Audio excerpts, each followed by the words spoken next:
शाहिद अफरीदी ने कहा कि वो सियासत में आकर मुल्क के लिए कुछ करना चाहते हैं, लेकिन उनके बड़े उन्हें सियासत में आने से मना करते हैं। आपके बड़े आपको मना करते हैं? शाहिद अफरीदी साहब वैसे आना चाहिए। मैं उसूलन कहता हूं कि शाहिद अफरीदी साहब को आना चाहिए। और शाहिद अफरीदी अगर सियासत में आ जाएंगे ना, तो फिर उनको आइडिया होगा कि बाहर बैठ के बातें करना बहुत आसान है। सियासत के अंदर जब आप उतरते हैं तो सियासत के अपने डायनामिक्स होते हैं, अपने पैरामीटर्स होते हैं। और अगर कहीं शाहिद अफरीदी साहब, क्योंकि मुझे पता है कि शाहिद अफरीदी साहब जब सियासत में आएंगे तो हुकूमत में ही आएंगे, और जब वो हुकूमत में आएंगे तो उनको पता चलेगा कि हुकूमत कैसे चलती है और कितने दबाव कहाँ कहाँ से आते हैं हुकूमत को चलाते हुए। तो जब उनको आइडिया होगा तो फिर वो समझेंगे कि इमरान खान साहब और बाकी जो सियासतदान हैं वो रोज़ाना किन मुश्किलात से गुज़रते हैं।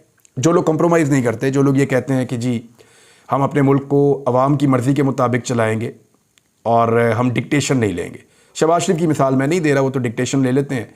अगर शाहिद अफरीदी डिक्टेशन लेने की आदत डाल देंगे तो सियासत में पुरअमन रहेंगे, खुशहाल रहेंगे। लेकिन अगर वो डिक्टेशन नहीं लेंगे तो शाहिद अफरीदी को आटे दाल का भाव पता चल जाएगा, और ये होना चाहिए। एक और खबर है जी, वाल्टन एयरपोर्ट स्कैंडल। ये आजकल सोशल मीडिया पे बहुत वायरल हुआ।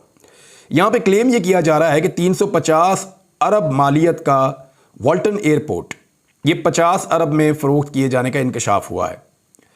और ये जो मामला उठाया है ये aircraft honours and operators association ने उठाया है, और इन्होंने एक ख़त लिखा है वज़ीर हवाबाजी को। ख़त का जो है वो एक स्केच सोशल मीडिया पे गर्दिश कर रहा है। उसमें बताया गया है कि वाल्टन एयरपोर्ट की अराज़ी का तखमीना 350 अरब रुपए लगाया गया था।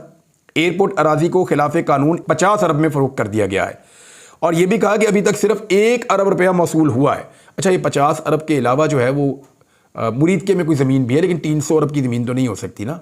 अगर 350 अरब से ज़्यादा का ये था सारा का सारा एयरपोर्ट और 50 अरब में सौदा हुआ है, साथ में कुछ ज़मीन भी मुरीदके में ली है, तो मुरीदके की ज़मीन ज़्यादा 5 अरब की होगी, 10 अरब की होगी, से ज़्यादा तो नहीं हो सकती। तो बहुत ज़्यादा भी हो तो 50 अरब की होगी, तो फिर भी 250 अरब का घाटा तो नहीं होना चाहिए, या इससे ज़्यादा का घाटा तो नहीं होना चाहिए, जो ये क्लेम कर रहे हैं aircraft honours and operators association वाले जो क्लेम कर रहे हैं। उन्होंने कहा कि कौमी असासे को लैंड माफिया ने सिविल एविएशन अफसरान की मिली भगत से तबाह कर दिया है। उन्होंने डीजी के ऊपर एलिगेशन लगाया है, और एक और बड़ी अजीब बात की, उन्होंने कहा 50 अरब में से सिर्फ 1 अरब रुपया अभी तक मौसूल हुआ है और कब्जा दे दिया आपने। सिर्फ 1 अरब रुपया मौसूल हुआ है। नैब से वो कह रहे हैं कि तहकीकात करवाई जाए। ये बहुत बड़ा घपला है। इस एयरपोर्ट पे 1947 में कायदे आजम ने ट्रेवल किया था, यानी एक तारीखी नौयत भी उन्होंने बताई। तो इस एयरपोर्ट के ऊपर जो हुआ है, इस करप्शन के ऊपर नोटिस लिया जाए।